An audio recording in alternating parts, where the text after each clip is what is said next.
Hey everybody, it's Doug Green and I'm the publisher of Technology Reseller News. We're podcasting live from ChannelCon 2026, beautiful San Diego. I'm here with Joe Rojas. Start, grow, manage. Joe, thank you for joining me. What's going on? How are you? So we're wrapping up the first day. The keynotes happened. Actually, dinner's just happened. And we're here in this beautiful foyer of this really nice hotel here in San Diego, I should say. And this is a very refreshed ChannelCon 2026 GTIA. So Joe, before we get into everything, what is Start, Grow, Manage? So we're like an executive MBA program for MSPs. We show MSPs how to make more money.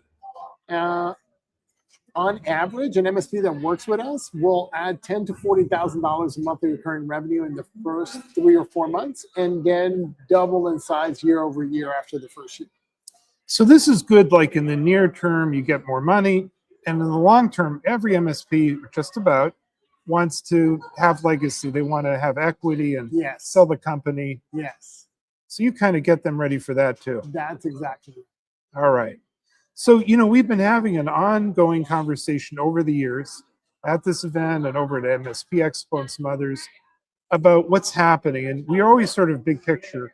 So you kind of have, I think this year and last year, have been saying enough with being an MSP. Yes. You need to be something else now.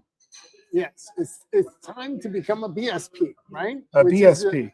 Business Solutions Partner. So let me talk a little bit about that, because right now what I'm seeing is, we went through the iteration of break fix to MSP.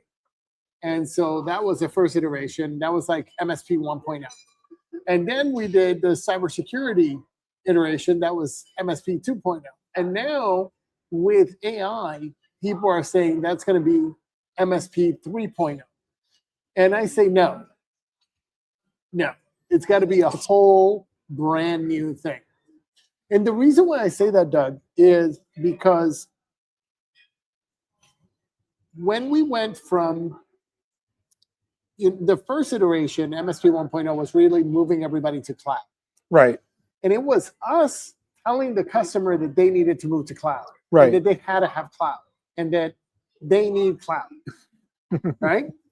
And by the way, you need cloud. And then MSP 2.0 came, and it was us telling the customer that they need cybersecurity and that they have to have cybersecurity, and they can't live without cybersecurity. In this iteration, the customer is going out and getting the product before we're even ready to give it to them. The demand is no longer being driven. It's us trying to force them to buy something. There is a demand for AI. So the question is, since you're not really doing the work of trying to sell this thing, what you have to get very good at is helping companies solve real business problems. But the issue is that if you're a small MSP, you can't do that across 25 verticals or 30 verticals. Right. You can get very, very good at one thing. So you have to figure out, who am I going to solve a problem for? And then solve that problem over and over again. So being a business solutions partner really is deciding, I'm going to work with gastroenterologists, and I'm going to help gastroenterologists see more patients every month. And I'm going to help them bill better. And I'm going to help them make sure that they don't make any mistakes with their insurance codes. And I'm going to help them get really clearly defined about how to expand their practice. That's the next iteration. And so what I'm seeing is the MSPs that are doing that, especially in our ecosystem, they're starting to get like slap on a jetpack type of growth. Versus the ones that resist and resist and resist and resist and resist. And then they don't get that, and they wonder why they don't get it. So that's what I'm seeing out there. Is it? Am I understanding this right? Is it more now a case more than ever of the technology has to be under the hood? Yes. Right, and we're buying a solution and that kind of thing. Well, you're buying an outcome now. Buying an outcome, buying a solution, not a solution, anymore. Not an application. No, it's an outcome. What is the outcome? How do I help the gastroenterologist see more patients? They don't care how that happens, by the way. They don't care what the technology is that makes it happen. How do I make them reduce the mistakes in insurance billing? They don't care how that happens. They don't care about the underlying technology. They care about the outcome. They're buying the outcome. So you have to sell the outcome, which is a different way to sell. So I'm coming in and I'm saying I'll expand your practice. Yes. As opposed to how are they selling it before? I'll fix your technology problems. I fix your technology problems. I help your data be more secure. I protect your PII. Right. Right. That's what they've been saying. But what you have to start saying is, I'll help you see more patients. And if you say that, then you have to deliver on it. So the question is, how do you deliver on helping them see more patients? So now, Joe, are you arguing that incumbent in, let's stick with your example, the seeing of more patients, inside of that is still all these other things that are on the table, like providing security, cybersecurity, and so on and so forth. Those are table stakes now. That's like the road under the car. That's a very interesting analogy, because at the dawn of automotive technology, right, you actually kind of needed a driver. In other words, you had to be a really rich guy, and then you bought a car, and then you hired a guy to actually drive the car and kind of maintain it and stuff. And here comes Ford, and he actually tucked that under the hood, so to speak, put pneumatic tires on the car. Yeah. And all of a sudden, salesmen and doctors and farmers were able to buy a car. Yeah, he democratized it, and that's the whole deal now. Now we have to democratize business solutions. So let me stick with that scenario. Now I'm buying the Model T Ford or the Model T Ford pickup truck. I'm running a little business. I'm expecting all the technology that's there, but I still need help, right? Yes. A car owner still needs something. They still need a mechanic, right? Right. And so now you're sort of selling a complete, and maybe it's also that you're almost talking about an experience. Yes. I've been told the automotive companies don't sell transportation. They sell experiences. Transformation. They sell transformation. That's right. Right. Yeah. It's an experience to own a Toyota or a Ford or a Lincoln or whatever. So how does this actually play out as a practical thing for an MSP? I mean, how do they get there? Well, I'll tell you, look, back in 2007, I worked with architects. And when I worked with architects in 2007, my closest competitor was $65 a seat. I was $175 a seat. And I was taking clients away from the $65 a seat guy. Because what he was saying is, I'm going to help secure your technology. I'm going to help you move to the cloud. I'm going to help you do all these things. What I was saying was, I'm going to help you deliver your projects on time and on budget.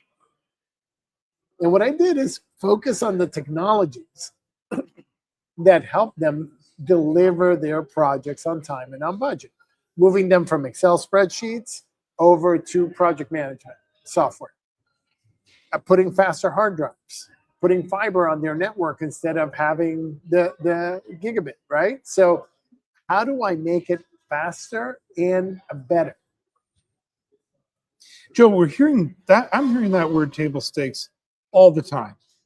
So like, for example, the contact center, it used to be really cool. I'll record your call, then it was really cool. I'll give you a transcript. Yeah. Now all that's table stakes, and even understanding what's in the transcript has become kind of table stakes. It has. Right. So you're saying all that's got to be bundled into, I'm going to take all those calls and the transcripts there and so on, and throw it into something that has an outcome like, oh, my business will be bigger, or I'll have lower costs. Yeah, but the thing is, as you narrow down and look at the vertical that you're servicing, you have to figure out what those outcomes are. It can't just be willy-nilly outcome. When I started talking about gastroenterologists, I talk about 3 specific problems, right? How do I see more patients? How do I reduce errors or eliminate errors altogether on billing codes for insurance so that I get paid on time? And how do I see more patients, right? So I think that's the first one that I said. I forgot. But when I look at the specific problems that I'm solving for, that's really the key. is what are the specific problems for the specific vertical that you're working with or the specific client, right? Let's say you don't work with a vertical, you work with an avatar. I help chief financial officers close the month faster, right? And I work just on the technologies that help the CFO close the month faster. Now, if you want to go even faster in your client acquisition, is I help chief financial officers of manufacturing companies close the month faster. Or, on and on and on. Like you can keep getting narrower and narrower and narrower. The narrower you get and the clearer the solution is that you provide, the faster you're going to get clients and the more you can charge. Because it's really about you get paid proportional to the problem that you solve and the simplicity that you deliver. Joe, as we close up our podcast, and I hope you don't mind me asking this in the context of the show, your comments seem to be in sync with some of the keynotes we're hearing about AI kind of transitioning us from this industrial revolution model that was very interesting, the idea of the human servicing the machine. Yes. Right? To the other way around. Yes, the machine servicing the human. Yeah. Yes. And it seems like underneath the underlining idea that you're putting out there is sort of that way. It is. It is absolutely that. How do we use technology to deliver the outcomes that our clients always wanted? But we have to really understand the outcome. Well, Joe, there's a lot to talk about. I hope we have a follow-up conversation on this, not like 6 months from now at some show, but sooner than that. But well, I hope to see you soon. For now, where can we learn more about Start, Grow, Manage? You go to startgrowmanage.com. And if you want to meet with me, you go to joemeeting.com. And if you want to find me on LinkedIn, you go to linkedinjoe.com. And those are the best ways to get a hold of me. Joe, thank you very much indeed.